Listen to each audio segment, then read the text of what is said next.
Well, good morning, Liberal Kansas, Southwest Kansas, the Oklahoma Panhandle, and all other places where you tune in to get your news and views from the middle of America. This Earl the Leader in Times on Wednesday. I better fix that. Wednesday, November 12th. Get that fixed here real quick. Middle of the week. We get caught up here. Hump Day. I don't know if any of you guys got to go out last night and see the Northern Lights.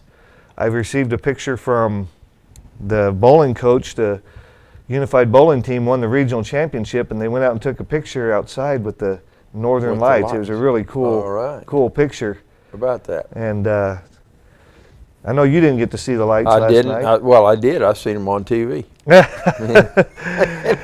Didn't have. But I didn't. Why go outside and open the door? That's right. It was too dang late for me to go out then. It was 9 o'clock. It was almost my bedtime. So I'm assuming they're called the Northern Lights. So I'm assuming you have to look north, right? I think that's probably true. You got to see that way. That's probably true.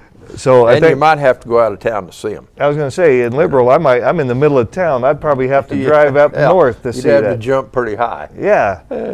There's a lot of obstruction to the north. But I'd like to see it. Yeah. Well, I guess it's on tonight again, so they're not completely gone out. So maybe we'll get a chance tonight. I see them every year when I watch the Polar Express. When they finally get to the North Pole, they've got the Northern Lights. The Northern Lights. And you get to see that. Those guys get to see it, I guess, every day. Yeah, probably so. Up there. Yeah. We only get to see it every now and then. I don't think in my lifetime it's been very often. I wonder about the guys over behind that. I wonder if they're the Southern Lights from there. Yeah, well, there's a song about it. Oh no, that's Southern Nights, I guess. That's different. Well, kind of. Anyway. I feel like it's a nice fall week. You know, I got a tree that holds on to its leaves like it's going to die permanently, and then they all come down at once. Yeah, that's what's happening up in my neighborhood. We're pretty much covered up with leaves. I seen the neighbor up there the other day. Yesterday, I guess that was. He had his little leaf vacuum thing out, but it didn't look to me like it had much suck because he was spending a lot of time just in one spot, and I thought he's going to be a long time cleaning them out. I'm thinking if I'm going to hit the lawn one more time and suck up all that stuff, but man, I'm going to have to empty my bag 100 times. Oh yeah, they are thick. I usually blow mine over and somebody else's yard. Yeah, blow them over, and they'll be back tomorrow. I blow them up and put them in the back pickup, and then I won't tell you what I do from there. Well, I want to share with you that there was a story in the Leader in Times yesterday that addressed this issue of signatures. You know, there's been a lot of work done by Carolyn Huddleston, who has been doing a lot of open records requests for how money is handled. Predominantly, she's been looking at the health department. And look, first of all, I don't want anyone to think this is an attack on the health department. It has nothing to do with the workers at the health department or what services are provided at the health department. We need the health department. When I was, I think I was a third grade, I stepped on a nail. And my grandma took me to the health department. That was when it was a trailer. It was over there in a trailer house behind the police station. Yeah. Yeah. And, they gave me my tetanus shot. And so the health department serves a vital role in the community. No one is saying we shouldn't have it. No one is saying it's not a good thing. The health department is obviously something that we need. Of course, back then, I think in that trailer, but there's 2 ladies that worked at the health department back then. Yeah, it's grown. I think one of them was it Gary Warden's sister, maybe? I think maybe one of them was, I forgot which sister it was, but I think she worked over there. That's been a while back. You wasn't very old, I'll guarantee you. No, I was about 3rd grade, and I stepped on a nail in the frog pond, a rusty nail. Oh man, all healthy conditions. Yeah. Hey, when we played, the stuff that we went through as kids is why we're still around today. That's right. Made us tough. Yeah. That's right. Our immunity systems work well. Yep. But regardless of the need, there is still the oversight, the management, and the funding Sure. of the health department. And so Carolyn Huddleston's been doing a lot of work looking into that. And some documents that she got through open records request included, how did we get these grants in the first place, to see, when did we apply, when did we receive them, and all that. So she got the documents that were signed off, and the way that it works in Seward County is our health board is the Seward County Commission. That is the health board. And so they're the ones who have to approve any grant applications or that, because the other thing is these things, some of them require matching monies. Funds, yeah. So if you're going to put local money into it, you have to have, signatures, someone who has the authority to do that. The problem is they requested these documents and found the signatures, then they said, okay, so let's find the vote that goes along with that to see when they voted for that. And then there was no document that could be produced because there was no meeting minutes that showed when these were presented to the commission as a whole and they voted to approve these grants, and then the signatures came. So the request was made, and there were no supporting underlying actions that supported the signatures. So then the request was made, okay, so maybe we have a policy outside the state law that says a chairman or somebody else can do that. They had no document that said that the chairman has any authority to sign a document Without the permission of the other commissioners. Yeah, and you say, but Earl, don't we want those grants? Well, sure we want those grants. But look at the controversies that's come up because people were unaware of how the grants are being used, the amount of money that's being used for bonuses, the matching funds. People were just not aware of all this. For example, one of the matching funds required $179,000 locally to match that, or at least that's what we contributed to it. It didn't need that much money. They needed a 40% match. That's the minimum required.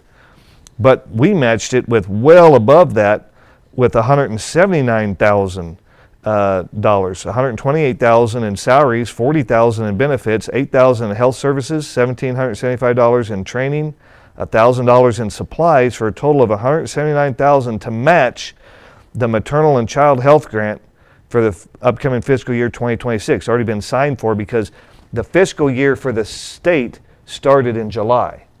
So this has already started and is already being utilized. So, and that was authorized by a signature by Scott Carr. But there was no vote. There was no, and some of these things, let's see if I find that specific one, because there's a pile of them here. That specific one, that one may be still set on my desk, but there's a pile of these things they signed off on. For example, this one in March of 2024 was signed off for 6 different grants all at one time for a total of $295,000. But how much matching funds did we have to put into that was committed of your money? And there was no public discussion of matching of your matching funds, no public vote that said Scott had the authority to sign a document like that. Just a couple of things, just so you're aware. KSA 19212 grants powers to a county commission. There's no granted powers to a commissioner other than to vote. The commission is what has authority. And no one commissioner can take action by themselves. It takes the board to take action on anything. Yep, that's true. On top of that, KSA 75-4317 requires business to take place in public. And anything that you're going to have to sign a document for, that's public business, and that business must be done in public to give permission. Otherwise, no one knew how we got these grants, when the votes took for these grants, when was there a public discussion about these grants. how much of that was going to go to bonuses. If they had done that beforehand, maybe the public could have got with their commissioners and said, hey, that doesn't seem right to do that much in bonuses. Or maybe that money ought to just go to salaries and keep the place open longer. There could have been public input about the use of the funds because they're matching it. And I think the public who's matching the money ought to be able to say, hey, I'd like to have a little input on how you're using that money. Is that, you sit on there a long time. Is this how you guys handle grants and all of that? Well, it's been a long time ago, but I don't really think so. I think that was always, a discussion. And as discussions go, that should be reflected in the minutes somewhere. And also the approval for the chairman or, the vice chairman or the member of the commission to sign those documents. And it should be, it should be documented in the minutes, because that's what the minutes are for. They're a reflection of what happened at some particular meeting at some particular time. And sometimes there's a little bit of discussion, but usually it just reflects that there was a vote taken, or and it failed, or the directive was to let the chairman or vice chairman sign the document should the chairman be gone. So anyway, but no, there should be a record of that somewhere. And who to sign it, but you don't just sign it just because here's a piece of paper, you need to sign this so we can get this grant. Right. And so the public record request was made, Carolyn Huddleston made it, and they said there's no, I think Stacia went through the meeting minutes for all those periods, and there was never a time where that was in the minutes and reflective of a vote. And then there is no home rule that allows you to, that your chairman is somehow an all-powerful Wizard of Oz character that can just sign things on their own. They can't sign anything without the authority of the commission to grant that authority. So we asked for that. We said, do you have any document that would show in any case where the chair can sign a document without an underlying action? And they said, no, there's no overarching policy or statute, and really there can't be. I mean, that would be, then why do we vote for 5 if one of them can just make decisions on their own? Yeah. And have public money at risk on it like this? I mean, these grants, you're talking about $295,000, $309,000, $140,000, $294,000.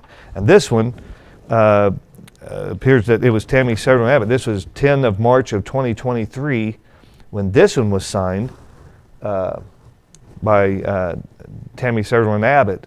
So I don't know if the chair wasn't there or someone just came to them and said, hey, we need a commissioner to sign off on this. We got to get this grant thing turned in. But this isn't how you do it. This is how you can do it. The law doesn't allow for that to happen.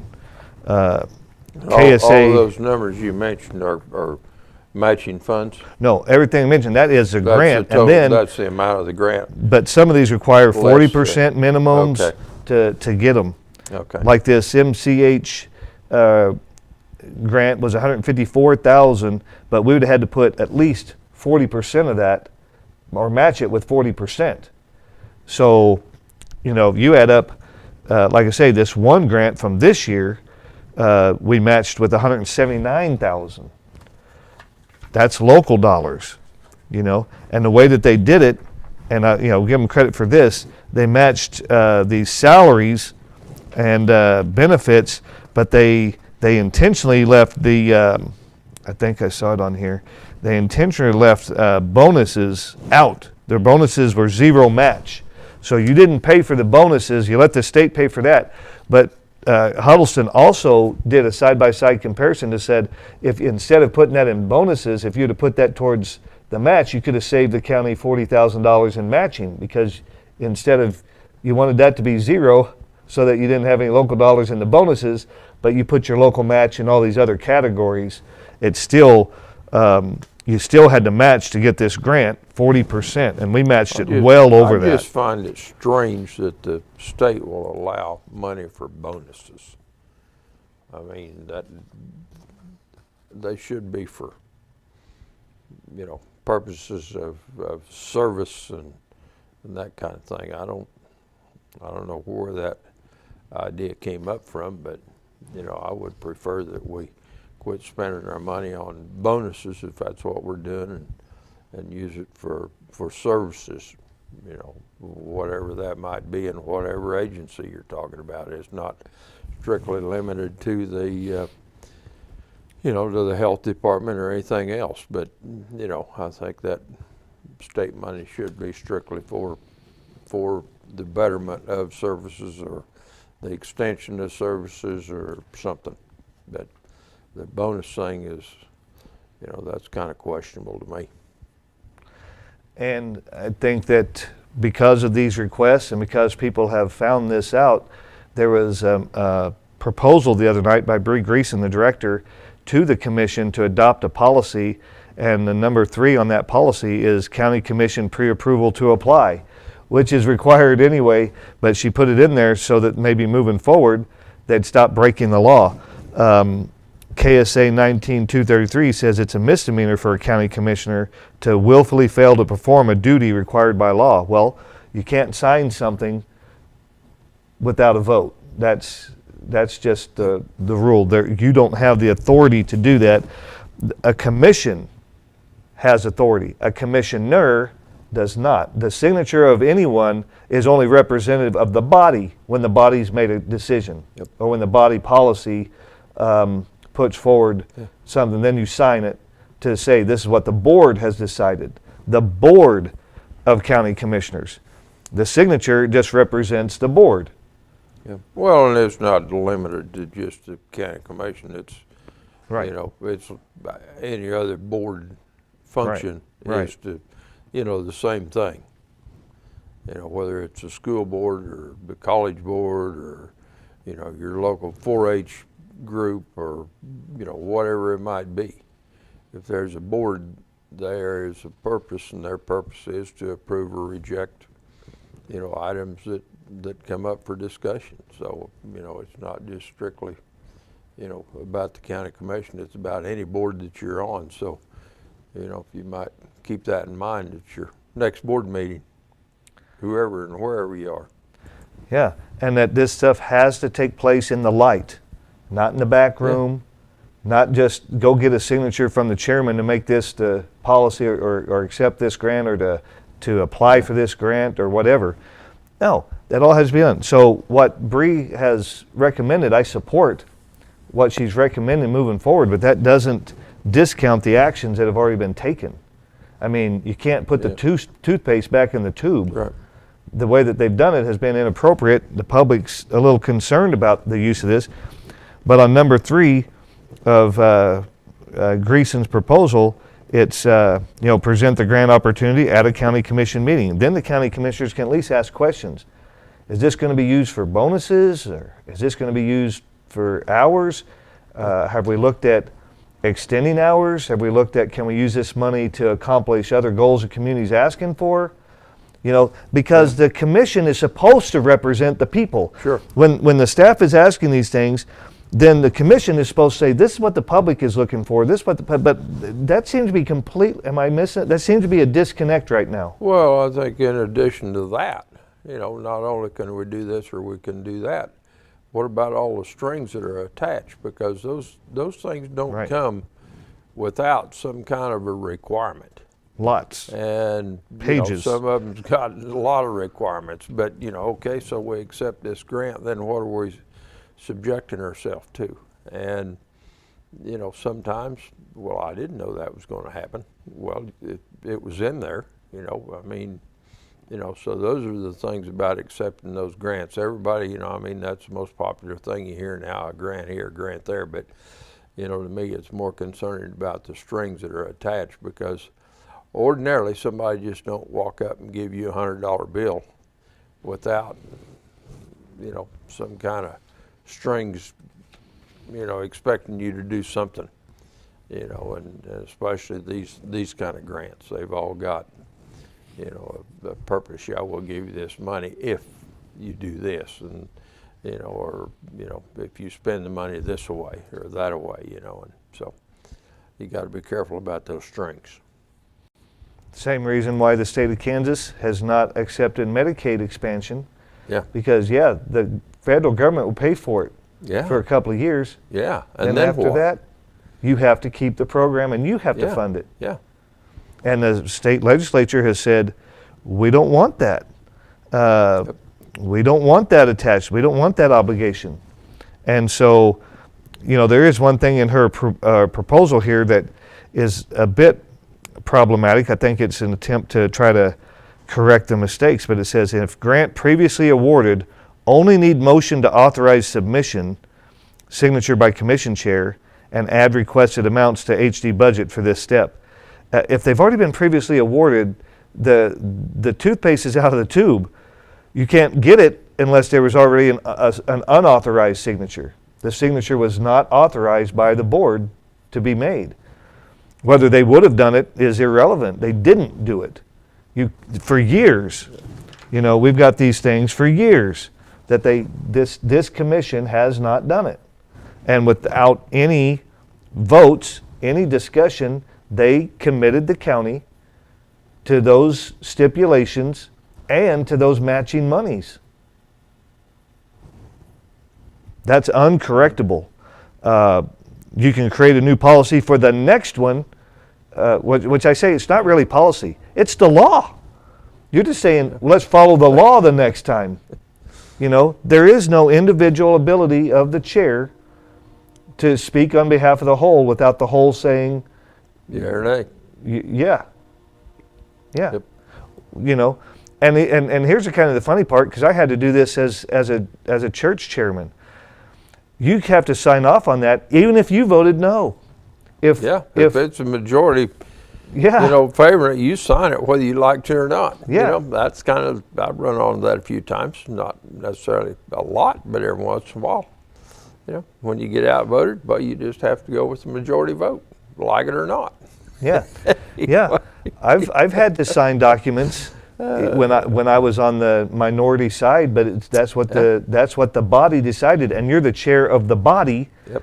You're not just saying, "Well, I'm not signing it because I didn't vote for it." No, you have to sign that because you represent the body. Majority rules. It's a body politic. It is not five. Now, it's five individual people with individual thoughts, individual approaches, but any action, anything that they do has to have approval of the whole or the majority of the whole. Yeah, at least three.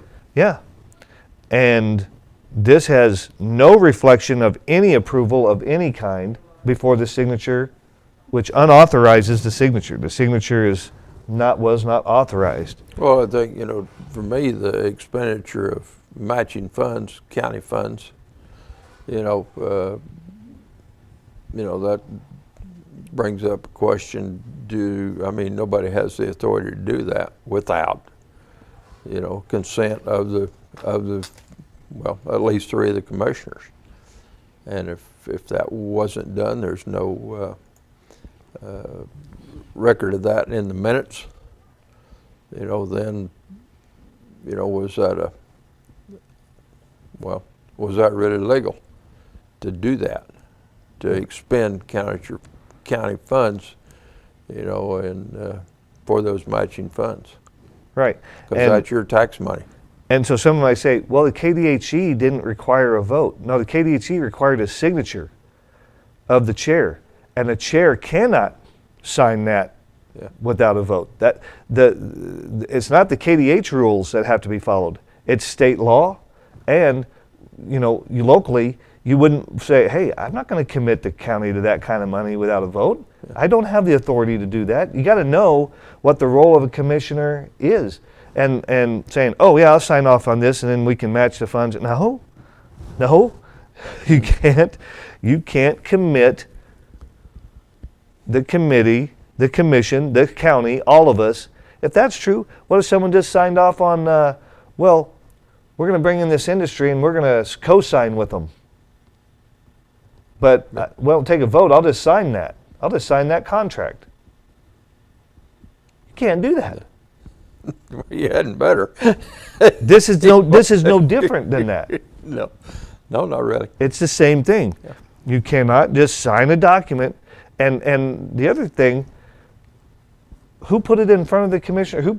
I mean, it's not like the commissioner went and just found a document. Who put this in front of them to sign? Well, somebody had to present it to him. Or I say him, it could have been any of them, whoever signed it. But, that's a good question. How did they get it, Yeah, and he I should mean, have said, we need ordinarily, to vote I think, on that. back when I think Martha Brown was the director of the health department when I was there, and she all of the time was coming in with different grants and this and that, and discussing that with the commission, and we would either give approval, or at least she kept us up to date on what was going on, the grants they'd applied for, or some of the things that were going on. But she was quite good at coming and keeping us involved. But I don't ever remember her saying, out on the street or someplace, here, you need to sign this piece of paper so we can get this grant. I don't. And I don't know, I guess maybe they look at it like, well, that's free money coming in, so there hadn't ought to be that restriction, but there is. Because it involves other things. It involves matching grants and your tax money, and that's what they're supposed to be there for, is to look out for the expenditure of your tax money. Not only to collect it, but also to spend it. Well, the only reason they collect it is to spend it. That's right. And for specific purposes. Yeah.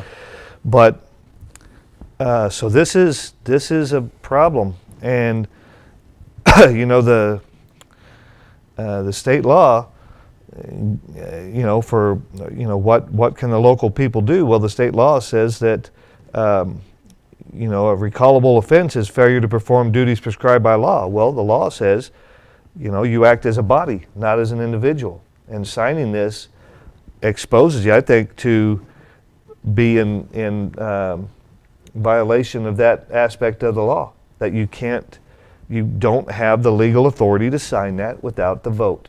Yeah. And so we'll see what happens moving forward, but to me, that one, and it's just, again, we didn't go digging for this or looking for this. This is coming to us from citizens who are concerned about the way things are going, and if you're going to ask for this massive tax increase, and people want to know how the money's being spent, and how are we getting the money, where's it coming from, and what are we doing the best with it to keep taxes low? That's where these questions come from. It's not whether or not we need a health department. We need a health department. Sure. We want a health department. We're going to have a health department. Well, I think that's a state requirement. I'm not sure, but I think it is. I think even if it wasn't, we would want one. Well, yeah.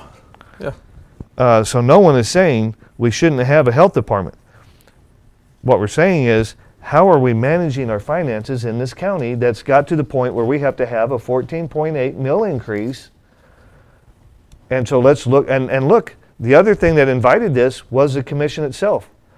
They said, maybe we've missed something. You guys tell us, because in other words, we're not going to find ways to cut. You're going to have to look. You're going to have to tell us. That don't even make good sense. But that's what they told the people. They said, if you want to come tell us and Scott said it, it's the fear tactic that is always used. What services you don't want, what services you want us to cut, well, you come tell us. It's always that fear tactic, because if we can't do better, we can only just take something away. Yeah. If you're telling us to spend less, what are we going to take away? Well, and I don't know that cut, maybe it's a reduction. I remember a few times that we actually reduced some requests in budget, I remember IT in particular, several years back,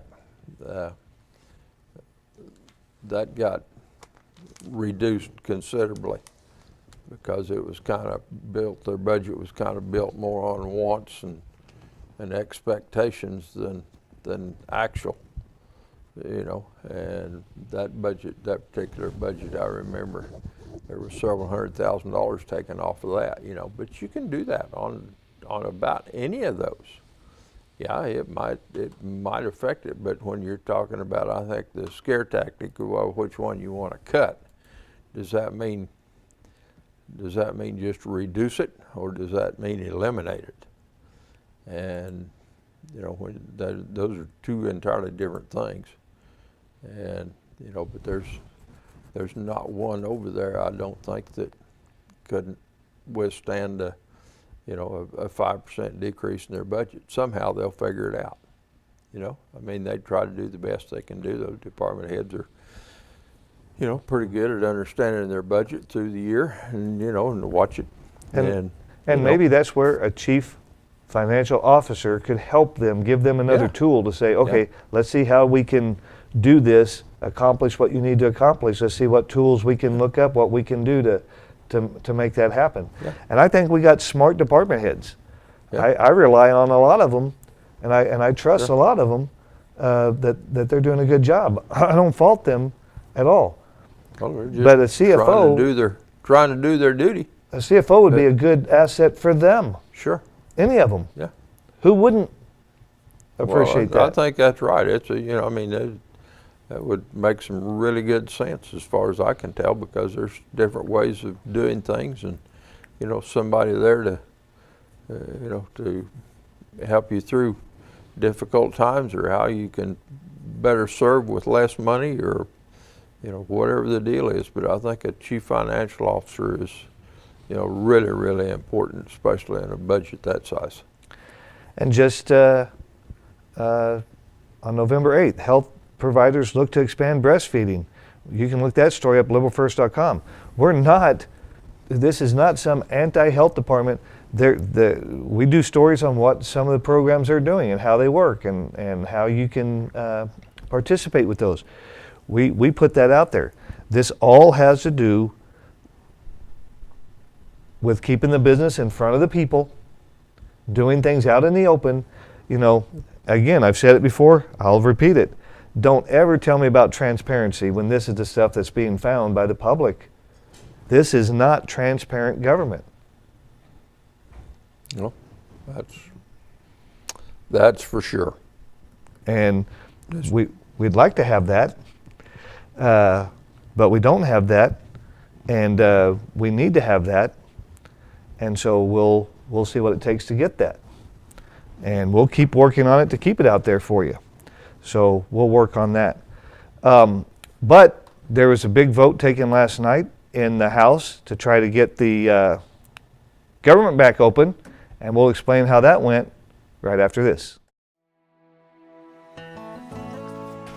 Our loved ones leave an impression on us, and it's important to make sure their lasting impression honors the life they led. Since 1956, the Jones family has been providing lasting legacies to the lives of our loved ones, and that torch has now been passed to the Creekmore family. The commitment to compassion continues by offering the largest inventory in stock in the region, with in-house custom craftsmanship that makes sure each piece is as unique as the life it represents. With a combined 82 years of experience and professional designers on staff, Jones Monument continues to provide affordable pricing and convenient turnaround times. They are ready to serve you from 9:30 to 5 Monday through Friday, and 9:30 to noon on Saturday.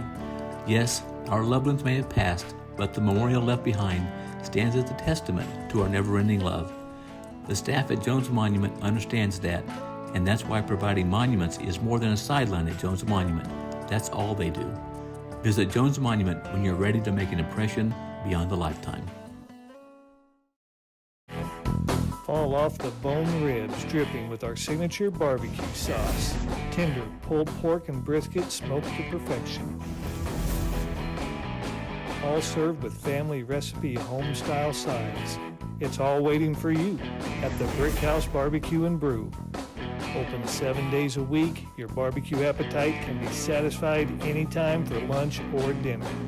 Brick House serves full dinners, combos, sandwiches, and take-home packs. Enjoy a variety of brews on tap or a mixed drink. Shaken, not stirred. Give your taste buds a treat at Brick House Barbecue and Brew, 24 East 2nd Street in Liberal. Like us on Facebook and see our full menu at brickhouselk.com.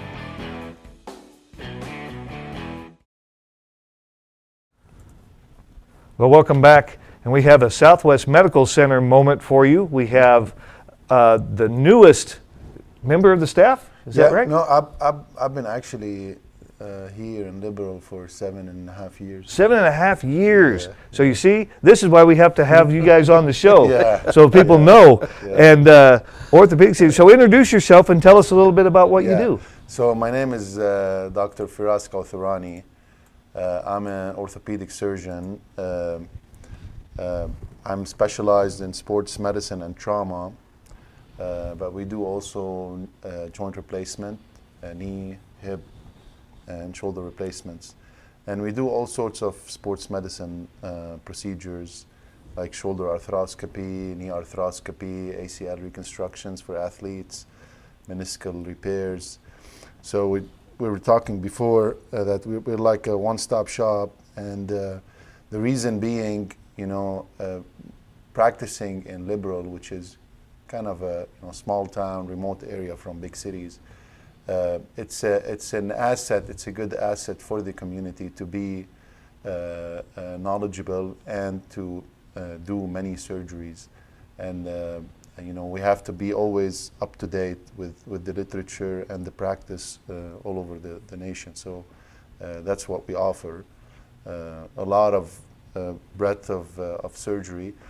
And the other thing that we're excited about, we're also recruiting another orthopedic surgeon who has he's subspecialized in spine surgery. So that's going to be a great asset for the community, because in the whole area of Southwest Kansas, there's not a kind of a spine surgeon that does spine surgery. Everyone who has spine conditions who need surgery, they need to go to one of the big cities, Amarillo or Wichita or Oklahoma City. So I think that's going to be a great addition to our community, and we're looking forward for it. I seen a guy yesterday that was hobbling around on a cane for the first time and could barely walk, and he said he was on his way to Wichita to a spine clinic up there. Yeah. Had that been here, he wouldn't have had to leave town. Exactly, and we're I'm trying to tell a lot of the patients who ultimately will need surgery that help. The cavalry is coming, so help is on the way. Just hang on. And hang on a little bit, and I think he's a very seasoned surgeon. So he was practicing in Denver for a long time. So he kind of is a really good spine surgeon. When are you thinking he might be here? February, March. Okay. Yeah, he's just finishing up his paperwork. So let me ask you this: as a orthopedic surgeon, you do knees. I'm sure that's a big deal. But do you do the other joints too? Yeah. We do the shoulder joints, we do the hip joints, and I want to kind of touch up on that a little bit, because I think a lot of the people in Liberal sometimes they know about knee surgery, but we're really doing state-of-the-art knee surgery. We do robotic knees. So the robot allows us to measure everything before the surgery and after the surgery. So we can tweak on things real time in surgery and get a perfect result at the end. So the range of motion is complete, and the alignment is, we see it on the trackers, everything is clear, the tension of the soft tissues is gauged. So we get a really good surgery, perfect surgery with the robot, with the help of the robot, instead of just eyeballing like we used to do in the past.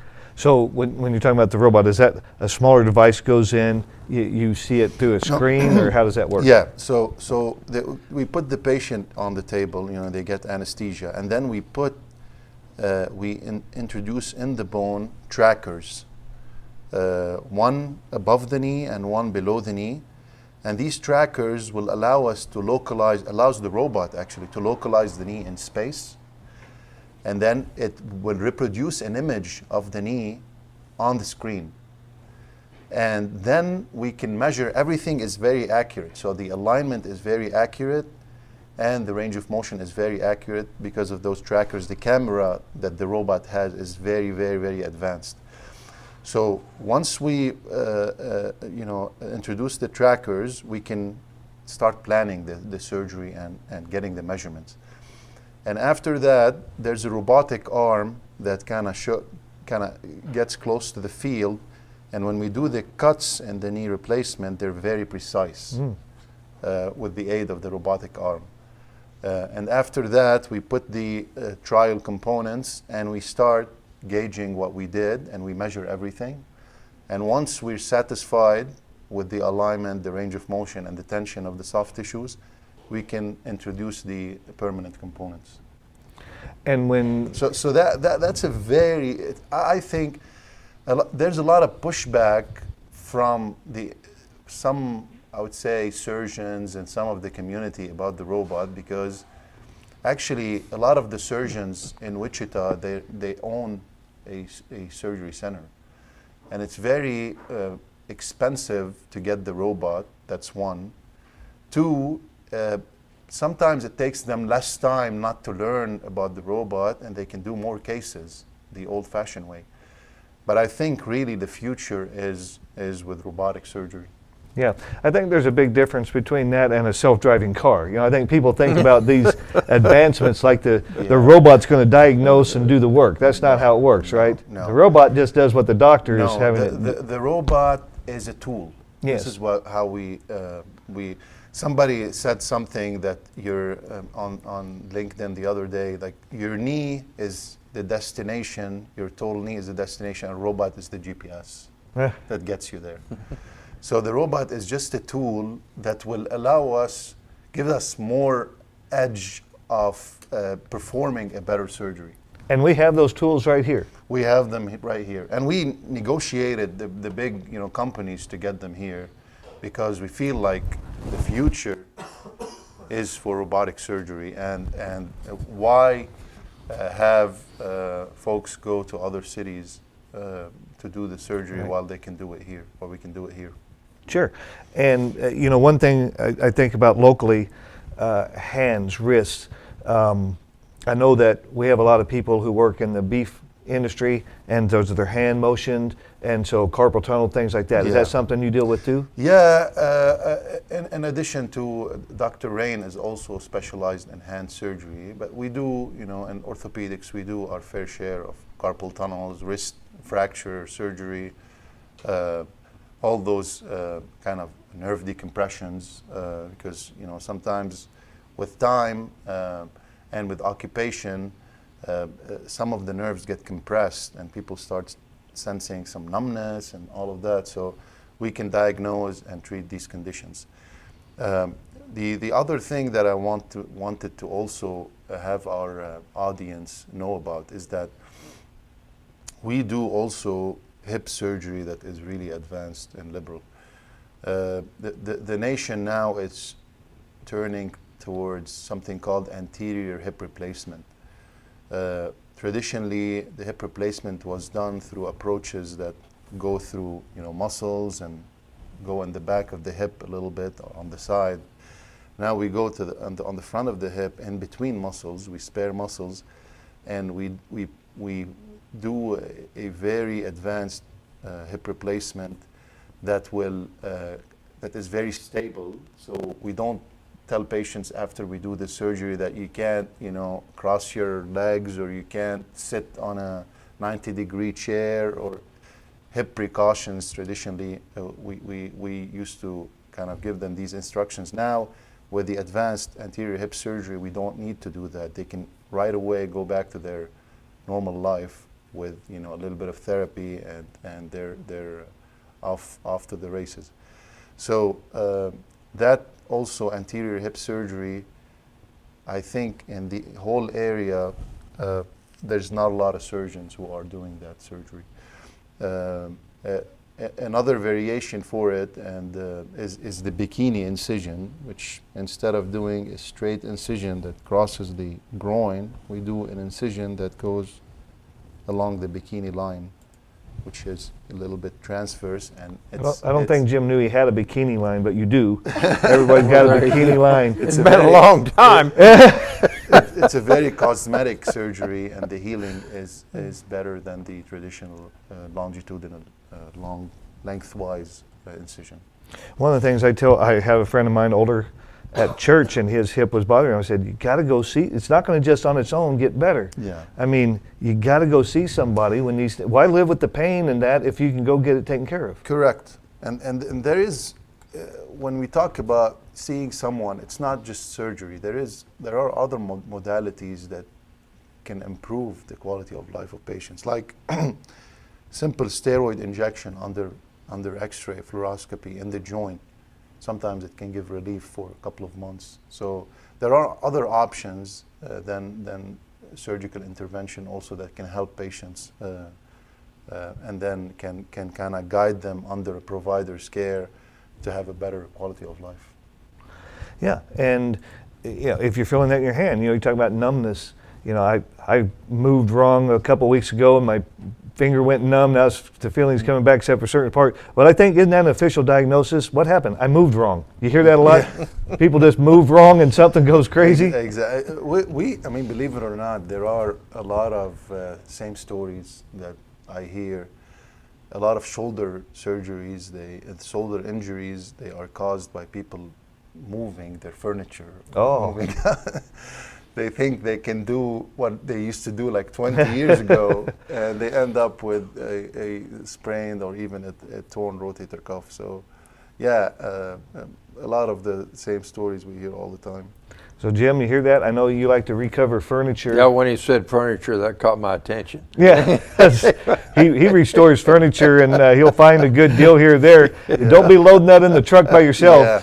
Don't try to lift something heavy. I found one on the sidewalk the other day, and that's exactly what it was. It was a heavy, good piece. Yeah, But anyway. No. So here, I always ask this question of our different medical providers, but what do you see that's unique about Southwest Kansas? Do you see certain injuries or certain repetitive conditions? Yeah, we see a lot of farming, traumatic injuries, fractures, open fractures sometimes. We see also kind of sports injuries from the high school or the college, and we see injuries like you said related to national beef, where they have like hand injuries and things like that. But obviously we see more farming related injuries than other places, and usually farmers are tough people, so when they come to the doctor, that means most of the time they it's need bad. something to be done. Yeah, it's serious. Yeah. So the other thing is we're doing a lot of also shoulder surgeries, shoulder arthroscopy or replacements, and there's a lot of shoulder conditions that we see, and we treat them sometimes with the scope, small incisions.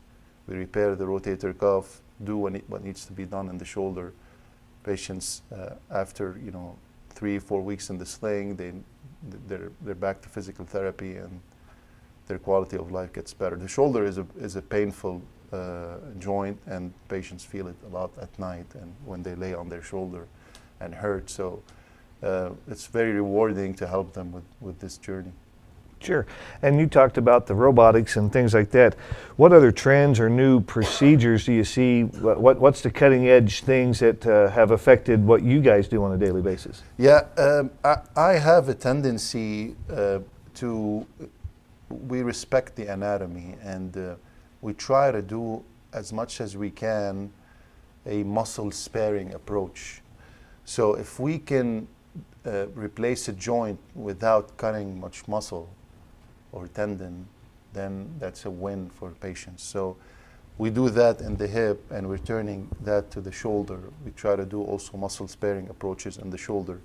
And the shoulder, when we replace a joint, now what we can do a CT scan, and then have molds that are similar to the patient's anatomy, and we call it patient-specific instrumentation, and use these molds that were, produced in the factory, and in either the one I use, they're done in Switzerland, in Europe, and then they ship them, and they match the patient exactly, and we can reconstruct the shoulder according to the patient's anatomy. So I think that's a very good tool to have. Yeah, so I think about when you go to the dentist, if you have to get a crown, they try to match your crown exactly. I'm assuming everyone's hip is different. Some of these parts are different, and so I don't know if you'll order a size 7 hip, or how does that work? We have actually an inventory that is quite wide in terms of sizes, but ahead of time when we do imaging, we kind of can assess the size of that knee or shoulder, and then we have everything ready beforehand. So we on game day we're ready with everything. I know I have some relatives that the cartilage in the knee start getting bone on bone and things like that. So when you say a new knee or that, what exactly does that mean? So you gave the example of a crown, and I actually use that analogy. I tell patients the knee replacement, because some people think that the knee replacement, we're going to chop off that knee and then put another knee. It's actually resurfacing. It's actually resurfacing. So we're removing only, it's like a crown, like you said. We're removing only a cut that is about 9 millimeters, so that less than a centimeter, less than a third of an inch. So we're doing that cut, and we're replacing that with metal. And that cut involves diseased cartilage that almost is on bone, and a little bit of the bone, and then we kind of replace it with kind of a crown on the side of the femur and on the side of the tibia. In the middle, to replace the meniscus and the soft tissues, we call it a polyethylene spacer, which is plastic. And it's conforming. I wish I got a model for you guys to see, but it's conforming to how the knee moves. I think knee replacement is a great surgery, but I have to kind of say that the literature and the science is developing. The jury's not out on the perfect design, but I think from the 70s till now, we made a big improvement, and patients, can get back to their activities way earlier now. Yeah, that's another thing I see is recovery times across the board, but it's dealing with things like that. I've seen people where they're like, you got to get up and start walking the next day, where in the old days, they'd say you got to be off of that thing for a while. Correct. But so what you talked about, like other procedures besides just surgeries, but what are some of those things you see on the post-op that expedite getting that comfort level? Yeah, obviously the help of our physical therapists is very instrumental in getting patients back to their feet. Obviously there's going to be pain after surgery, especially with knee surgery, because the knee is under the skin, so it's subcutaneous. You're doing a lot of dissection, you're putting a new implant, and it's right under the skin, so people will feel it. But it's always a battle in progress with improvement that is felt on a daily basis. At the beginning, it's going to be challenging to kind of try to walk with a new component, new knee. But I always say, that the rule of 1 and 3. 1 month to feel, you're going to feel pain. You're going to be able to walk. You're going to be able at the end of that month to not use a walker. At 3 months, they're going to feel pretty like they're back in business. And so recovery time gets you back at work, gets you back your life where you want to get going and moving and mobility, and especially like these sports athletes, you're talking about guys who want to get back out, ladies want to get back out on the field or the court and really minimize that time. And I'm seeing those times cut down. But a lot of times ACL, MCL, there's some things you deal with also? Yeah. Unfortunately with ACL, actually, we feel like the times are getting longer because the ACL injury is a devastating knee injury, and we need to respect the soft tissues and the anatomy when we reconstruct the ACL. when we reconstruct the ACL, it's not going to go back to what it was. It's a different, the ACL origin and insertion is very complex. So what we try to do is try to mimic that track of this very complex ligament with a replacement. And we need to give enough time for this replacement to kind of incorporate and for that ligament to control really the stability of the knee. So they have to go through the hoops, they have to go through that prolonged 6 months of recovery with their therapist to get back to sports. Do you know what it is about? I mean, that seemed to be a common knee injury, is the ACL mostly. But what is it? I mean, I know we weren't made to maybe play on a wooden floor like a basketball court and things like that. We're supposed to run on dirt and grass and everything. But what is it that you see that causes that part of the body to tear? Yeah, a lot of it is actually non-contact. It's Yeah. not contact. It's it's kind of a disconnect between the brain and the body. So the athlete would try to do something and pivots the wrong way. His body goes on one side, let's say the lower body goes one side, the upper body goes the other side. So it's lagging behind what the plan in his brain is, especially with sports like football.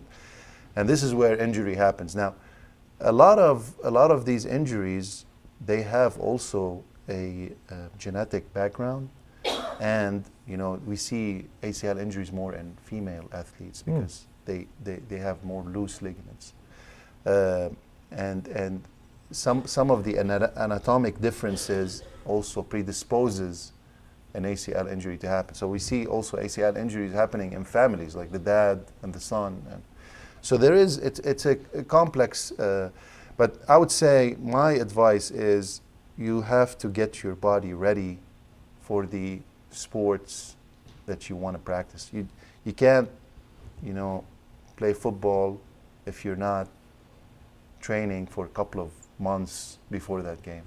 You can't just go and try to go in an adventure. Mistake I made years ago running the men's pacer race. Jeanette, did you ever run the women's pancake race? Yes, and I dropped my pancake and had to go back. So Jeanette dropped her pancake. Well, I nearly dropped me because of what you just said. I was running, when you turn that second corner and you come down Lincoln, I was in first right there, and then Troy Neville, who was the track coach, was coming and passing me. And I thought, okay, I just got to keep pace with him. So my mind was saying that, but my legs were saying no. And I got in that off time where the upper body is moving separate. So then I had to catch myself back and said, this is best I can do. And this is you're in the category of what we call a weekend warrior. yeah. So we think that we can do the things that we used to do before, and our body's not stretched the right way. It's not ready, and we expose it to this difficult task, and then we blame the body. But it's actually we have to be ready for these. Right. Well, and so I did it on a dare, and I came in second. I still have my little plaque, but you dropped your pancake. And I had to go back and restart. Well, I lost pancakes, but not like that. After that, because I wasn't ready for that run, and so the body will talk to you in that way too. Yeah. And so what you're saying is, you have to train and prepare the body so tears and things like this happen when we're doing things that we didn't prepare ourselves beforehand. It's also, you have to look at human evolution. And before, our ancestors used to always be outside trying to provide. So they used to do really demanding jobs, farming or whatever.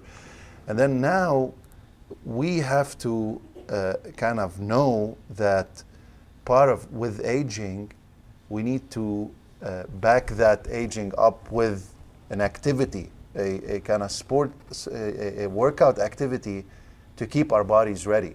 So we can't just assume that we're kind of aging and we're just going to leave it and not do any activity. If you do a workout every day, then your body's ready to do more demanding activities like running or participating in these events. Now, since you mentioned that, there are interesting, my wife is on these apps that it's a challenge, 1 mile challenge that they do, and these keep people, on their feet and keeps them healthy. So if my advice is, anyone has to have a routine every day of workout to keep their bodies, first of all, preventing injuries, second of all, lessening the effects of aging on the body. Yeah, and I think my generation, Gen X, we were outside. We climbed the trees. We ran. We played. We had to. We didn't have cell phones and video games yet. They were coming, Correct. but we didn't have that. So we had to stay physically active. The problem is now we've slowed down, but we still remember that young person inside of us that could do those things. Oh, yeah. And so we say, yeah, I can do that, or I can, I had to get up on the house the other day and work on a little something. And my wife was like, how are you doing that? And I was like, well, I grew up walking on we played on the roofs, we did different things. But you've got to make sure to take it, what your body can do now. Yeah. But what are some things you would recommend to avoid some of these orthopedic needs? I would say, like I said, keeping the body ready for the task that you want to do. So whatever, if you want to go hiking with your friends it would be very mindful to, go to the gym and walk a little bit on the treadmill, run on the treadmill, and do activities to prepare your body for this hike. Anytime you'll be ready physically, mentally goes with the physical aspects, and you will feel more confident doing that activity. Yeah, I think at spring break we're trying to go back to Disney. You can walk 10 miles a day and not think about it, or I used to. I'll find out now. But you've got to keep yourself in that condition to do that. You talk about, I'll give you the last word here. I mean, the facilities you guys have, the ability to keep people here to do these things. How do you see Southwest Medical Center helping meet the needs of these knees, shoulders, moving forward? Yeah, I would say we're available. We have a great hospital. We have a great staff, a great therapist, and then we have the tools to make people better in this community. Always they're going to portray the big cities as have shinier things and more modern things, but I would say small hospitals like ours can provide the tools necessary to have a state-of-the-art surgery. So Donovan says that's one great doctor right there, so you have a fan out there. So thank you, Donovan, for that comment. Thank you. And also a reminder, you don't have to go to the big city to get top quality treatment like this. It's available right here at Southwest Medical Center. You can give them a call at 624-1651 and start the process right there. If you're not sure, these doctors you can schedule an appointment, get with these doctors, come on in and let them see. Why spend the money and the time and the pain to go somewhere outside when you can take care of it right here? The slogan's always been quality healthcare close to home. It's right on 15th Street. So get down to Southwest Medical Center and let these guys help make your future better. Get rid of the pain. The hip pain, I told a guy for 2 years. And finally, he did something. And what does he say? Should have done it 2 years ago. Don't wait. Get in now. Go in and see them now. We appreciate you coming in. Thank you. I'm glad to be here, and hopefully we'll kind of be still in this community and have our family grow and our kids, grow here, and we're really happy and liberal. So thank you. We're glad to have you. 7.5 years. Yeah, That's 7.5 great. years. And retirement it was way off, right? You're going to be here a long time. Yeah, correct. Well, we're going to have some more news and views we're going to bring to you, and we're going to do that right after this. Our loved ones leave an impression on us, and it's important to make sure their lasting impression honors the life they led. Since 1956, the Jones family has been providing lasting legacies to the lives of our loved ones, and that torch has now been passed to the Creekmore family. The commitment to compassion continues by offering the largest inventory in stock in the region with in-house custom craftsmanship that makes sure each piece is as unique as the life it represents. With a combined 82 years of experience and professional designers on staff, Jones Monument continues to provide affordable pricing and convenient turnaround times. They are ready to serve you from 9:30 to 5 Monday through Friday and 9:30 to noon on Saturday. Yes, our loved ones may have passed, but the memorial left behind stands as a testament to our never-ending love. The staff at Jones Monument understands that, and that's why providing monuments is more than a sideline at Jones Monument. That's all they do. Visit Jones Monument when you're ready to make an impression beyond a lifetime. Fall off the bone ribs dripping with our signature barbecue sauce. Tender pulled pork and brisket smoked to perfection.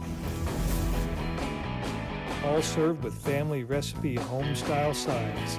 It's all waiting for you at the Brick House Barbecue and Brew. Open 7 days a week, your barbecue appetite can be satisfied anytime for lunch or dinner. Brick House serves full dinners, combos, sandwiches, and take-home packs. Enjoy a variety of brews on tap or a mixed drink. Shaken, not stirred. Give your taste buds a treat at Brick House Barbecue and Brew, 24 East 2nd Street in Liberal. Like us on Facebook and see our full menu at brickhouselk.com.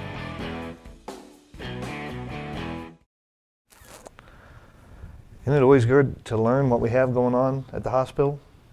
Yeah, I caught one little thing he said in that whole deal. Just come and see me, and then you'll be off to the races.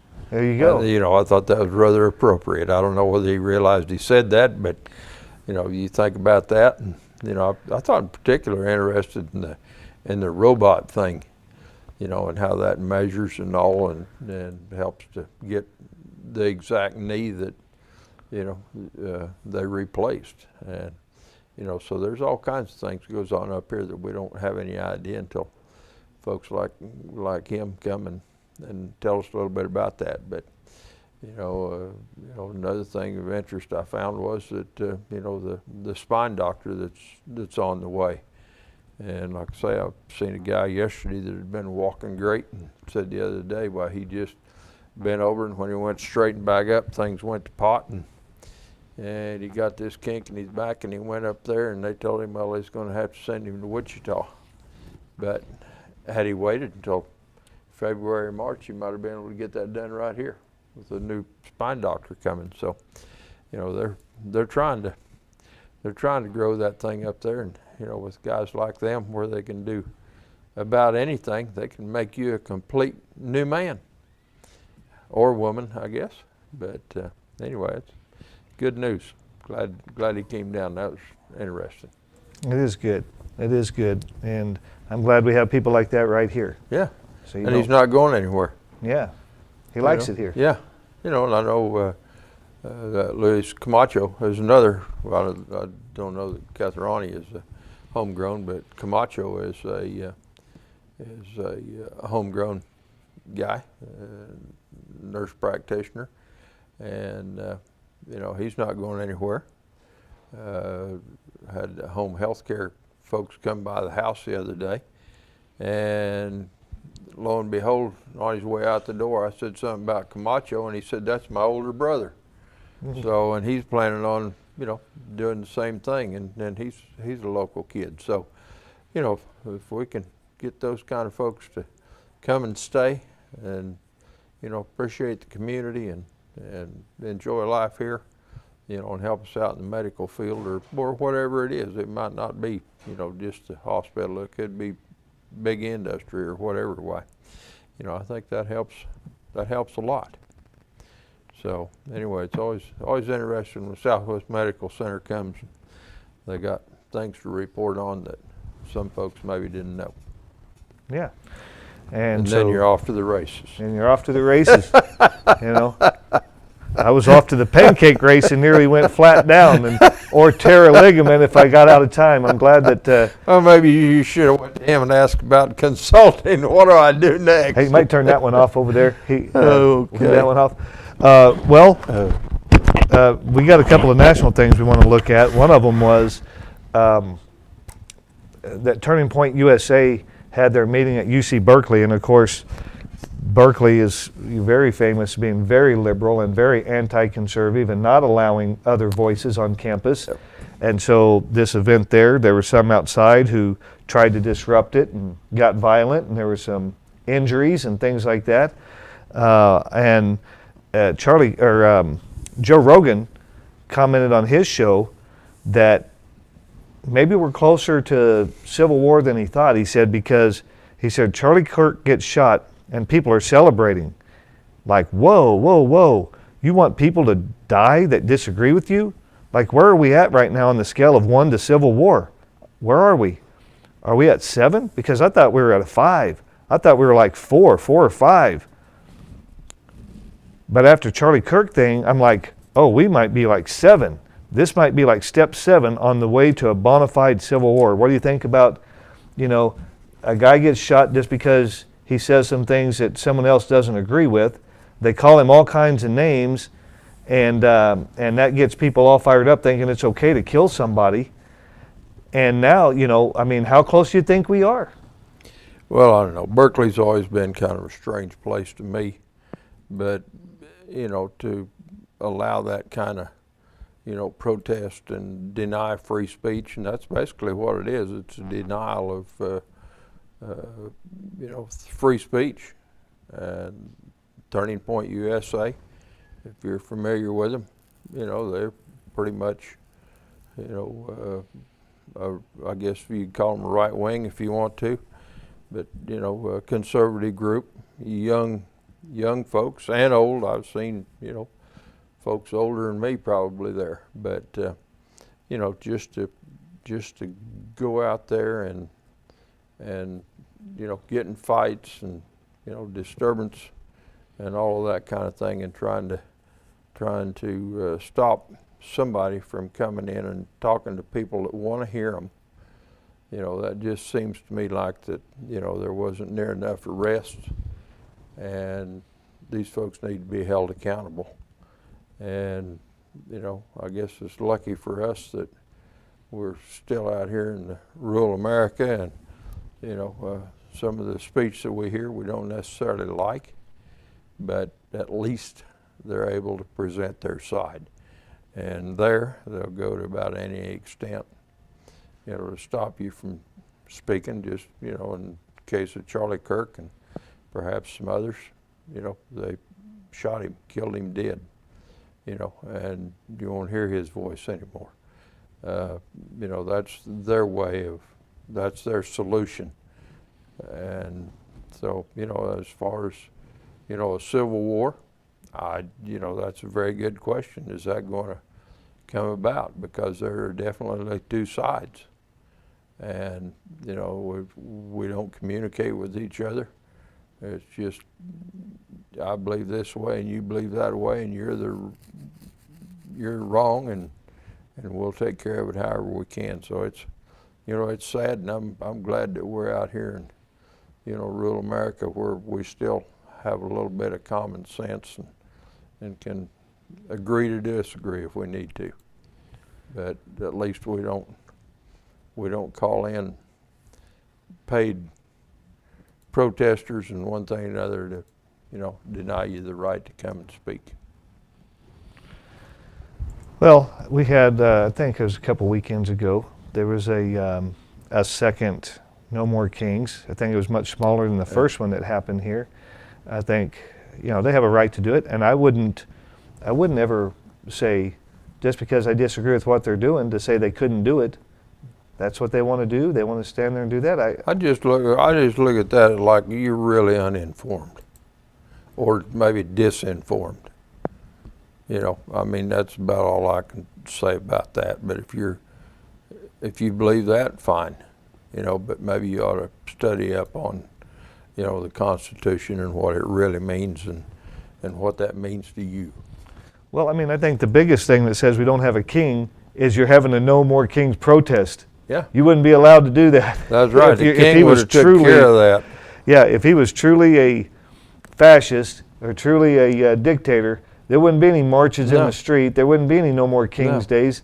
What was it they said? 7 million across the country or something like that. You know, that's that wouldn't happen at all. No. You know, so the evidence is there. But still, even then, I would still defend their right to go out there and stand there and make their political point that they want to. And if someone tried to shut it down, I would tell that person, Yeah. these people have a right to be here. This is what free speech is all about. It's not about agreeing. Free speech only exists when you let someone say something you really don't like. That's free speech. Free speech isn't, I agree with them.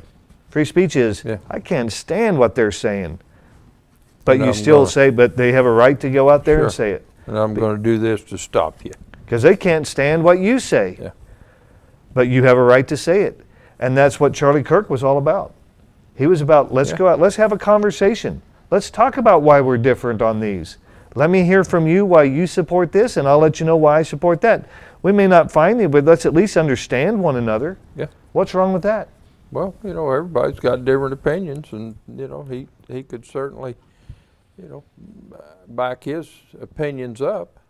And you know, if you ever watched any of those rallies, you know, he would had an open microphone, and they could come and discuss whatever they wanted to with him, and he'd point out where he believed they were wrong. And you might not agree with it, but you know, I mean, he developed a great following, thousands and thousands of young people across this country. You know, and I watched him some, not necessarily a whole lot, but I watched some of the things that he said, and you know, I think he was right on. He understood the price of freedom. And so anyway, but no, that thing in Berkeley yesterday, that was, or whenever that was, a couple of days ago, that was pretty sad to watch that, actually fighting out in the street with people trying to get in and wanted to go see him, and you know, they were jumping each other, and I mean, it was, I don't know, sad, but that's what happens in those blue states. You know, a lot of times, you know, they thrive on that kind of stuff.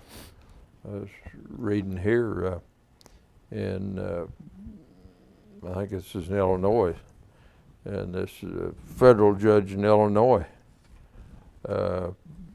is reportedly preparing to order the mass release of thousands of illegal aliens detained during ICE's Operation Blitz, a nationwide crackdown on criminal and repeat immigration violators. According to ABC7, Chicago U.S. District Judge Jeffrey Cummins, a Biden appointee, is weighing whether to grant what is called equitable relief that could see federal immigration authorities forced to release the thousands of detainees into so-called alternatives to detention programs, ankle monitors, smartphone check-ins, and other ineffective tracking methods widely criticized as loopholes by the law enforcement officers. The case stems from a 2022 Canton-Nava settlement, a consent decree that limits ICE agents' ability to make warrantless arrests in Illinois and several neighboring states. The decree requires agents to predetermine probable cause that a person is in U.S. illegally and poses a flight risk. Conditions immigration advocates now claim were violated in recent raids. Last month, Judge Cummins determined that the federal agents had breached the terms of the consent decree established under 2022 settlement, which restricts warrantless arrests in Chicago. So they've got, I think that article said there was like 3,000 that they were holding, and they're, you know, this judge could just order them all released, you know, and then you begin to see, you know, things like you've seen in Berkeley. You know, they go out. I mean, how'd you like for the judge to come into your town and say, you know, we're going to just empty the jail? You know, 3,000 of them that were picked up for, you know, for various crimes. I don't know exactly what. And, you know, maybe they were just here illegally, or maybe they had committed other crimes, but, you know, as an illegal. But, you know, how'd you like that to happen in your city? You know, just turn them loose. And, you know, so this is kind of where we're at. And how do you stop that? Well, that's a very good question, because, you know, I think New York's getting ready to find out about how do you stop this, because that's exactly, I think, what's going to happen there. That guy's going to turn all the bad guys loose, and he's going to arrest all the good guys. We'll see. We'll see if that's what the city council, I mean, a mayor isn't all powerful. They have some authorities, but not all powerful. You mentioned earlier about the you know, violence in the street. This is my pass on Inauguration Day in Washington, D.C. to ride the subway. We got, they had a special deal that instead of having to pay each time, you just get this and you can get on and go anywhere that day. Yep. And on and off, on and off. And so we knew we were going to be going here and there and yonder, so we just got these. And for the 2 days, we were there the day before and the day of. But going into that, you had protesters. Well, first of all, riding on the subway, Heather and I and my son were all sitting on one side, and these two protesters, a man and a woman, a little older, were on the other side, and he had a sign that said Putin's puppet. And here we are riding the subway. I'm going to watch the inauguration. He and his wife are going to protest it. And but you know, we sat there. Gosh. We rode the subway in silence. Nobody said anything to each other. And we got out, and they headed to their group, and we headed in. But there was a bunch of protesters that had the street blocked off that we needed to go down to get into. And we went, I think, 4 hours early. And we got in about 20 minutes before it started because of having to go through with the protesters. And so think about a street as wide as Kansas Avenue was reduced down to a single file line that we had to go in because they had it all blocked off and tried to make it where we couldn't get in. But the police with guns had formed this line, and we had our tickets to get in. So you have to have a ticket to get into the inauguration. And so you had to hold your ticket up in the air so they could see that you had a ticket, and then you could go through and they let you go in. And that was the first checkpoint. And there were like 3 checkpoints that you had to get through before you could get in there.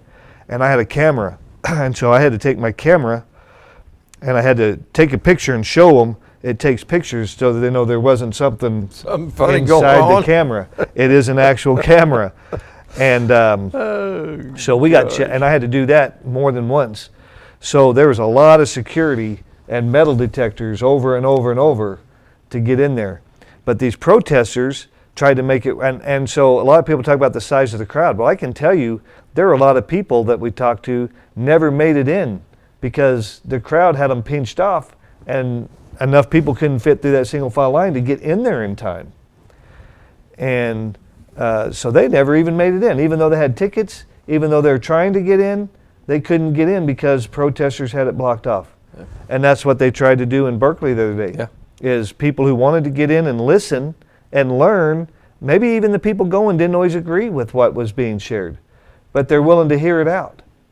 Yeah. And these people aren't willing to have anything heard out. I saw, I can't remember if it's in the Communist Manifesto or one of the socialist books, but it says, if there's opposition, immediately call the opposition fascists and Nazis so that they can be associated with something already associated as bad and evil. So, and has that not been exactly what we've been seeing in this country? Oh, yeah. If you don't agree with their socialist movement, then you're a fascist or a Nazi. Yeah. Yeah, well, or Hitler, or, I mean, they got all kinds of things. But I think, a majority of the clear-thinking folks with common sense are beginning to see what's really happening. as we go further and further into this thing.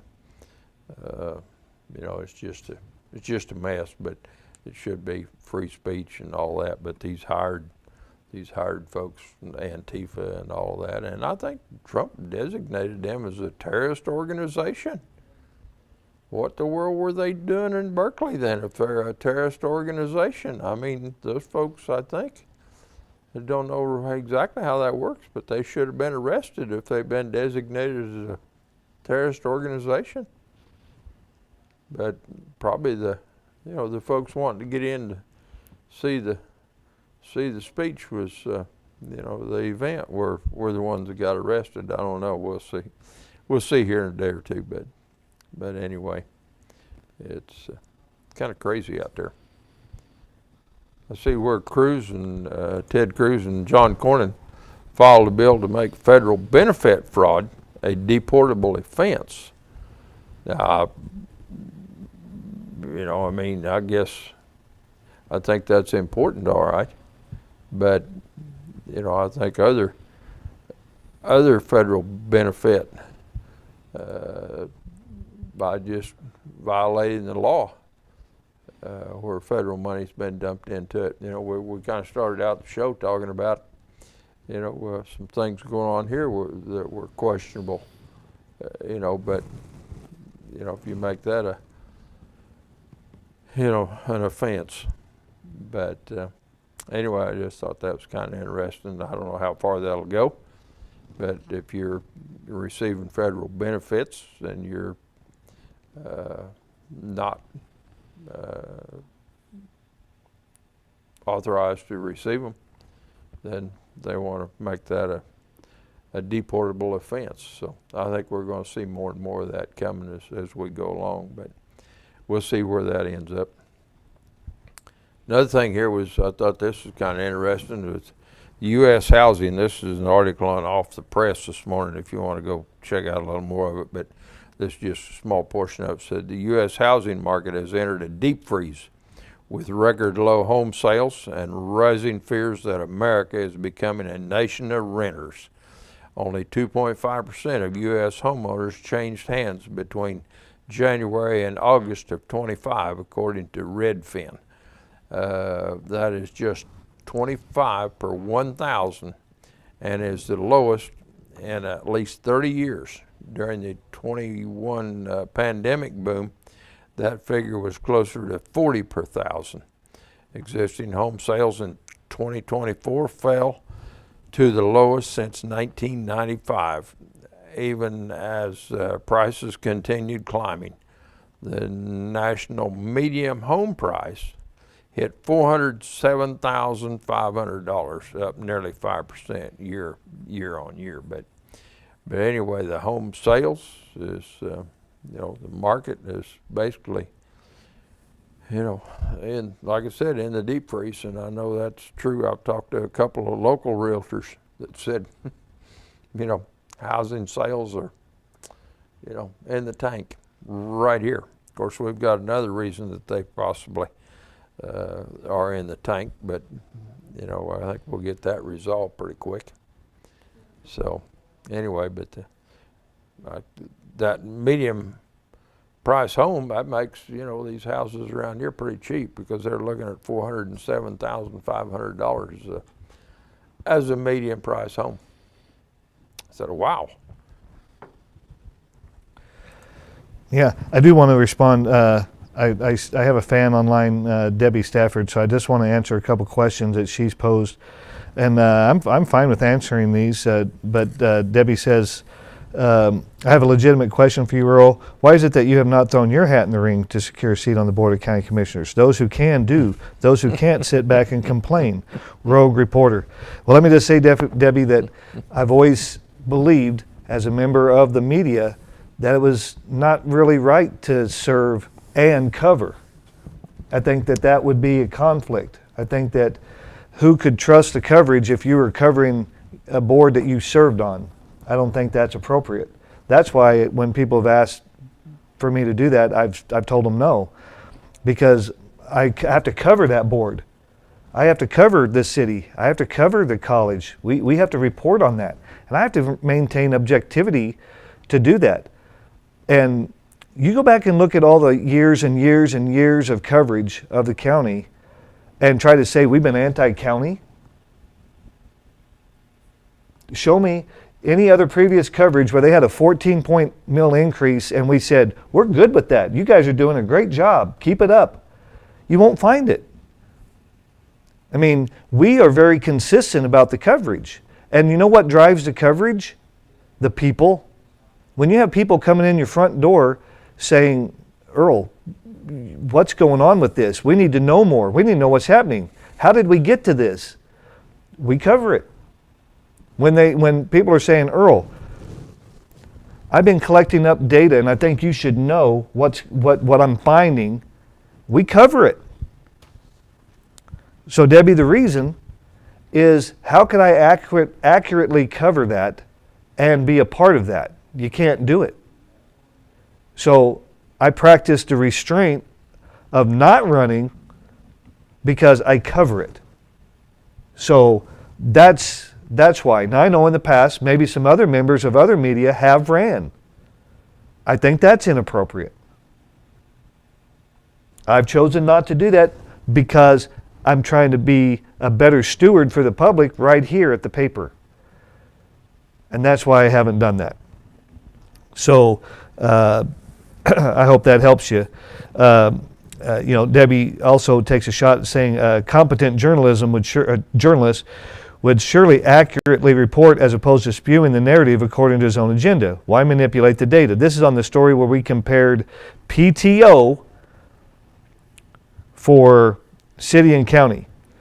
And so we shared what paid time off. Now, sick leave is a different policy. One has sick leave, one doesn't. One says, no, you just get it all paid time off. One says, we get paid time off, we have sick leave. But if you include the sick leave days, you still have almost a week more time off as a county employee versus a city employee, even if you throw in your sick days. Here's why I didn't include that, Debbie, because a sick day is a sick day. You have other requirements, like bringing a note from a doctor or other things that take that day off. You have to actually be sick. So that's not required at the county. That's why it's not apples to apples. We have to compare apples to apples. Now, if the county wants to provide sick days and take those off of PTO days and do that, they can. I don't set their policy. I just report on their policies. So sick day is not the same as a PTO for the city. A sick day is a sick day. That's why they're not included. They're not exactly the same. So I appreciate you asking questions, Debbie. I don't mind it. Please do. And I'll do my best to try to provide you the answers. So I hope that's helpful to you, Debbie, on why the reporting is what it is, because we try to be as accurate and fair as possible. Sick days aren't the same as PTO days. They require different things. Even if you add them, though, let's say you're 100% right. Even if you add them, you still are way short of the number of PTO days given to the county versus PTO days of city, even if you add in the sick days. I looked it up. The sick day policy for full-time employees, you can get 9 sick leave days annually.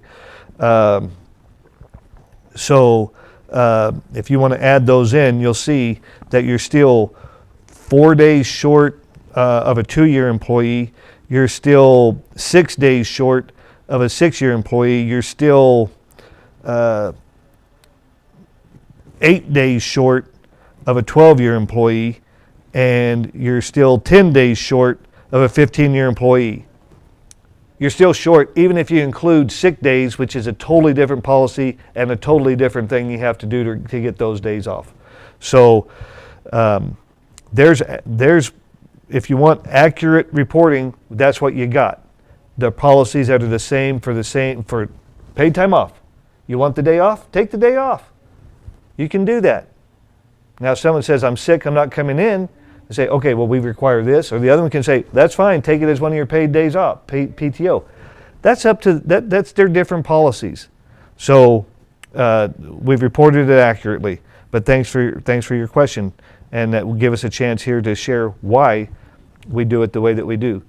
So Kathy is saying, so what happens with this mess and who is accountable for this? Well, that's up to you as the people. You vote. You hold your elected officials accountable. That's all we can do is inform. And we've been informing.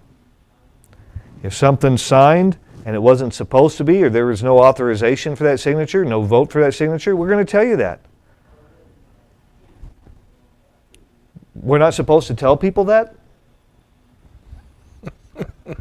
Well, that gets back to Berkeley and free speech. Yeah. You know? You don't want to know? Yeah. You'd rather be in the dark? And no, we're going to let you know.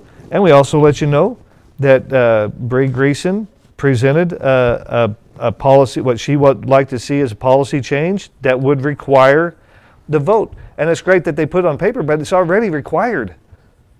I mean, one person can't sign off for the whole without authorization to do so. Yeah. We don't put our power in the hands of a person. We put our power in the hands of a commission. I don't want somebody signing me up for something that I didn't have to play a part in. Yeah. What if you were on that commission and you didn't even have a chance to vote on that? Yeah. Well, you know, what if somebody signed you up for a home mortgage and you didn't have a chance to participate in that? Yeah. You I mean, so, and as far as like where are we at with the people, we put out a poll to find out, do you think they should revisit this? What'd the poll say? 97-3. Not 97 votes to 3, 97% to 3%. It was hundreds and hundreds of votes that wanted to see them revisit it. They didn't care. They didn't care. They didn't say, let's get back together and see if we can head this off before we have to get the statements out. You know? I mean, the resolution they signed is faulty. They said tax year 2026. I double checked with Stacia. What tax year? You get taxed right now for 2025. That's not what the document said. They didn't give approval to change the 2025 statements. Those statements never should have been changed. They gave permission to change statements next year, which they can't do yet. You have to be in the calendar year to affect the budget of that calendar year. So what they passed isn't even legit. And that's why we took it to BOTA. And that's why we're trying to get a ruling to protect the people here that what they did and how they did it was not legit. We'll let the Board of Tax Appeals decide that if we can't come up with a resolution before that. But technically, there was no authority given to change statements for this year. This is the 25 year. Yep. Their statement said tax year 2026. It's not. They do a budget for 2026. They fund it with the tax money from 2025. Why do you think that's due in December? Because it's 2025 taxes. We don't pay taxes in advance. Taxes are in arrears. Yep. So there's a lot of flaws that are going on here. Not only that, they sent you out a letter, said 25 mills, 21 of them to go to the court case, 4.86 for everything else. They did about 13 mills for everything else. That violates what they told you they were going to do. Over and over, you can look at how this thing is just not done the appropriate way. If they had gotten some input, if they had the proper counsel, if they had a finance person, a lot of this could have probably been headed off. But we're supposed to just, well, I don't know, Debbie, what kind of coverage you want. None? Cheerleaders? I mean, I'm probably accused of being one of the biggest cheerleaders of the community. Well, I think I don't know what else to do. Reality is going to set in when you get your tax statement. Yep. You know, that's when you're really going to realize that, you know, how serious this is. You know, and that thing I read about housing sales a minute ago, you know, well, it's started here. But when you get a tax statement that's going to be, well, I don't know, depending on how much property you have and one thing or other, but, you know, from a few $100s to, well, the sky's the limit, I guess. You know, that's when reality will set in. I really have to pay that much? You know, and well, yeah, you do have to pay it because that's, you know, what's been ruled. So you have to pay that tax statement or go on the delinquent tax list and, you know, hope for the best. I had a guy last night talking to him, and he said, I can't afford to pay my taxes now. What am I going to do? Well, I don't know, but it certainly placed a lot of people in that position. You know, the delinquent tax roll is going to grow and grow.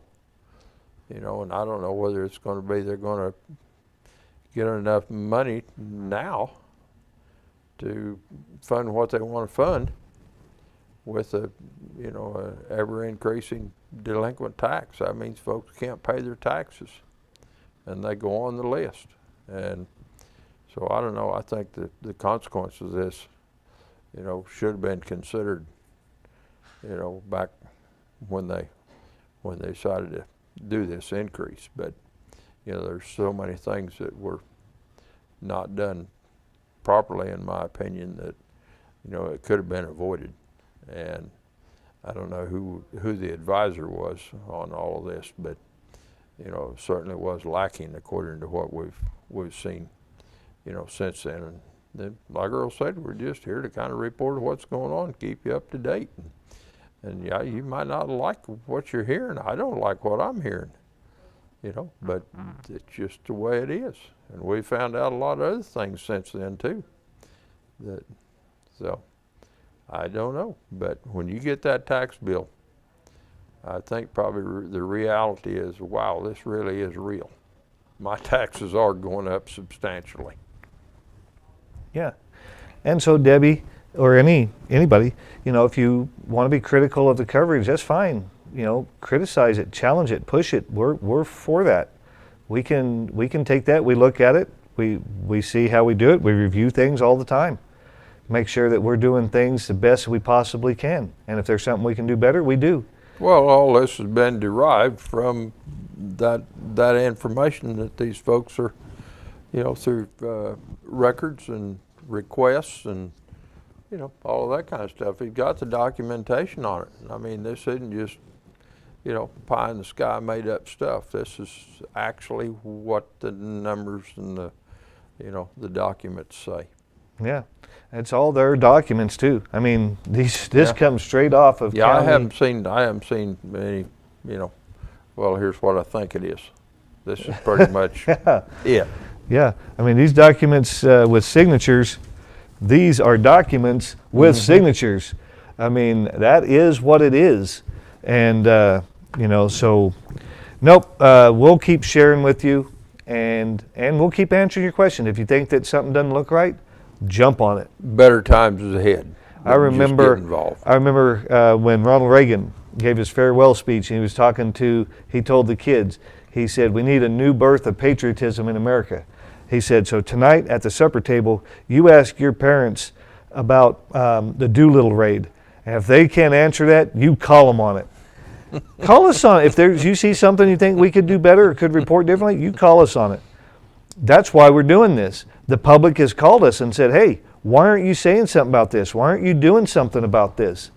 You know, they're going to raise our taxes this much, and, you know, for what? What can we do about it? Yeah. Well, we try to tell you, this is what you can do about it. And Sandy says maybe they should consider quarterly payments instead of the first half, second half. Said the tax burden is so great on property owners. And, you know, when you start getting your statements in, please feel free to comment. Let these people know what you're facing, what your challenges are, you know.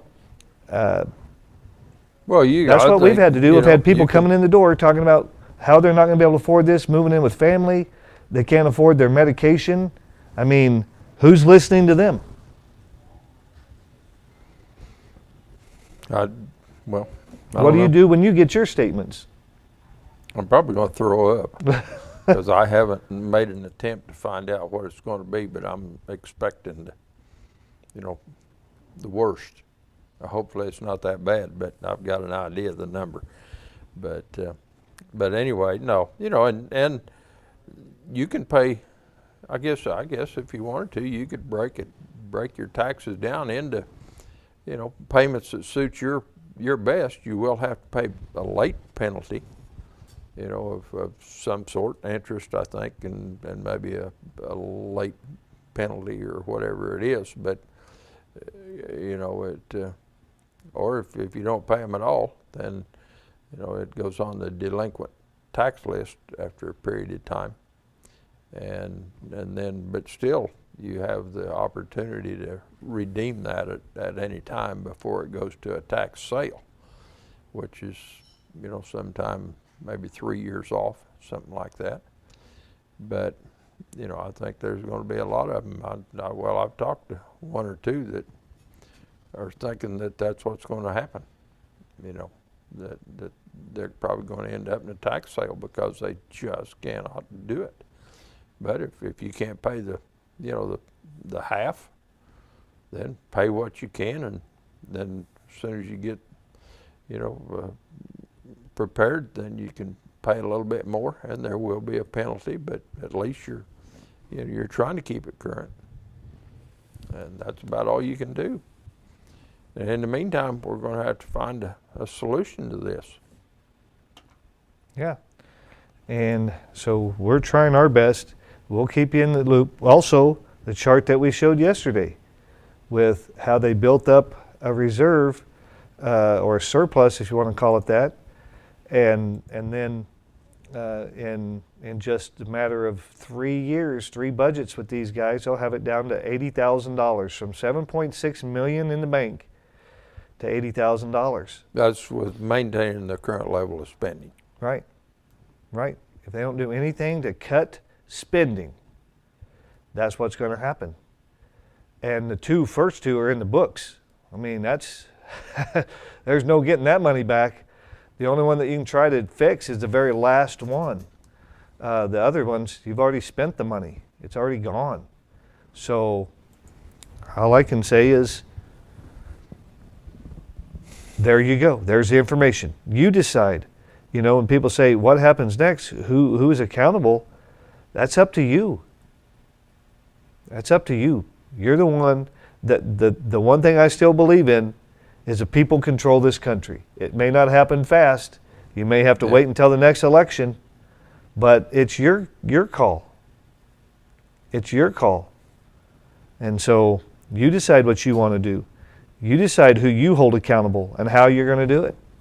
That's the way it works. And we'll report it. And we'll keep that information flowing right here. So we appreciate you all. It was a good crowd today again. And thanks for the comments. We appreciate that. And we'll try to keep you guys informed. Thanks for coming back and letting us do that. Thanks to Southwest Medical Center for coming in today and sharing with the orthopedic surgeon. That's good stuff. We'll try to keep you informed about all that stuff too. If you're looking for a robot, now you know where to go. Yeah. You need a precise cut? Yeah. Maybe when you're cutting some of that wood. I was just you need thinking, a robot. when he was talking about that, he makes that sound so easy and so painless. Might just run up there this afternoon and get one. Hey, how much is a knee? Yeah, how much is the knee? Can I put that on payments? But why go out of gosh. town and do it if we can do it right here? Yeah. That's what I don't get. Well, that's it. The ride home's the one that really hurts. Yeah, why do that? Make that short. Just, You bet. Just a few blocks You bet. and get Yeah. home. Yep. So, well, we don't want to leave you without giving you your squeaky clean car wash weather report. Today's going to be sunny with a high near 70. Light and variable wind becoming south 5 to 10 miles per hour in the morning.